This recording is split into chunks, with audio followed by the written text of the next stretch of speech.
सातारा जिल्ह्यामधल्या धरणाच्या असलेली क्षमता आणि त्याचबरोबर सातारा जिल्ह्यातल्या धरणाच्या मध्ये झालेला माती साठ्यावरून झालेली पाण्याची असलेली पातळी कमी होणं याचा अभ्यास करून पाण्याचा निर्णय भूमिका घेणं गरजेचं आहे. मी मंत्री असताना त्याचा मुद्दा घेतला होता. नवीन धरण बांधण्यापेक्षा गाळ जर काढले तर आपण कोयनेचं धरण आज 100% भरलं जातं, परंतु मातीच्यामुळे ते 15-20% अगोदरच धूप याच्यामुळे हे होतं. अशी सगळी धरणं आहेत, धोम कनेर वगैरे सगळी धरणं तशीच झालेली आहेत. त्याच्यावर अभ्यास करून निर्णय घेणं गरजेचं होतं. अद्यापपर्यंत तशा दुर्दैवाने निर्णय झाला नाही.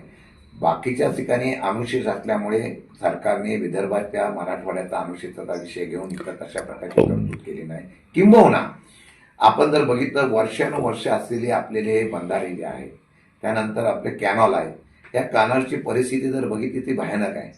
म्हणजे तिथून जे पाणी लिकेज होतं ते इतकं पाणी लिकेज होतं, त्यासाठी निधीची तरतूद करावी म्हणून आम्ही सातत्याने मागणी केलेली आहे.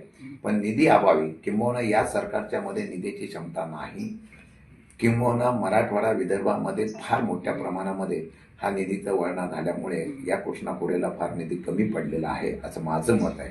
मला वाटतं की या सर्व गोष्टीतून काही धरणाच्या मध्ये लाभ क्षेत्रातलं क्षेत्र वाढावं याच्या संदर्भातली मागणी आम्ही केली होती. तशी झिये कटापूरच्या बाबतीमधला पुशेगावचा पट्टा असेल किंवा खटावचा पट्टा असेल तो वरती करण्याचा प्रयत्न आम्ही केला. आता त्याचा सत्ता बदलल्यानंतर काही लोकांनी त्याचा सत्तेचा उपयोग करताना आम्हीच केला असा गौरव केला. दोन प्रश्न इथं उभे राहतात. काल तुम्हाला कोणतरी म्हणालं की असं सांगितलं जातं की शिंदे साहेबच वरती पाणी सोडायला विरोध करतायत. मला वाटतं हा बालिशपणा आहे. एखाद्या लोकप्रतिनिधीने आपलं अपयश दुसऱ्यांच्या नावावर टाकण्याचा केलेला हा बालिशपणा आहे. एक तर तुमचा अभ्यास कमी किंवा सत्ता मिळवण्याच्या आणि मतं मिळवण्याच्या नादाखाली तुम्ही ज्या पद्धतीने व्याप्ती वाढवली त्या व्याप्तीचे हे परिणाम आहेत. हे मी 2-3 वर्षापासून अगोदर सांगत होतो की नियोजन असताना पाणी साठा, आपल्याला उपलब्ध असलेलं पाणी आणि त्याच्यानंतर देण्यात येणारं पाणी ह्याचा जर व्यवस्थितपणे अभ्यास केला नाही तर ही पाण्याची लढाई मोठी उभी राहील आणि ह्या संघर्ष उभा राहील. तुम्ही बघितलं असेल खाली रामोशीवाडी वगैरे इथे पाणी येतं म्हणून पुशेगावच्या लोकांना आंदोलन करायला लावायचं आणि परत त्यांना पाणी देत असताना पुशेगावच्या लोकांना फसवायचं. आणि त्याच्याप्रमाणे आपण वेगवेगळ्या ठिकाणी झिये कटापूरच्या योजनेची व्याप्ती इतक्या मोठ्या प्रमाणात वाढवलेली आहे आणि मानमध्ये सुद्धा ती वाढवण्यात आलेली आहे. आणि ती वाढवत असताना मग आपण सत्तेमध्ये होता, आपण का झोपला होता का? आम्ही सातत्याने सांगत होतो. मी जिथे बैठका झाल्या जिथे लोकांमध्ये सांगायचो की आता अभ्यासपूर्ण निर्णय झाला नाही तर हे पाणी वाढ मोठ्या प्रमाणात भविष्यात होईल. आता ज्या आंदोलन करणारी समिती आहे ही मी आमदार होण्याच्या अगोदरपासूनची आहे. त्यामध्ये कोरेगाव तालुक्यातले सगळे दिग्गज मंडळी, शेतकरी प्रमुख हे अगदी रहमतपूरपासून ते कोरेगावपासून सगळीकडे आहे. आता रणजित फाळकेंचं नाव ते घेतात.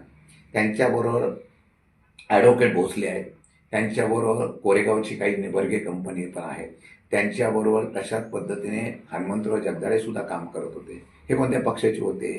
बर्गे कंपनी वगैरे स्वतःच्या कोरेगावच्या अस्तित्वासाठी सुबक शेतकरी म्हणून त्या ठिकाणी ते आंदोलन करतायत, शेतकऱ्यांसाठी आंदोलन करतायत. पण काही पक्षाचे आपले प्रतिनिधी सुद्धा तिथं होते ना. आता ते होते त्यावेळेला त्या अगोदरपासून, मी आमदार व्हायच्या अगोदरपासून ही कमिटी आहे, धोम बचाव कृती समिती, ही काही मी आज नेमलेली नाही. ते आमच्या व्यतिरिक्त सुद्धा लढायतच असतात ना पाण्याच्या हक्कासाठी.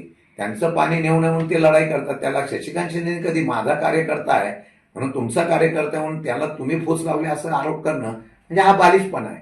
पण मी आजही सांगतो, निव्वळ चुकीच्या नियोजनामुळे झालेला हा संघर्ष याचं माझं मत आहे.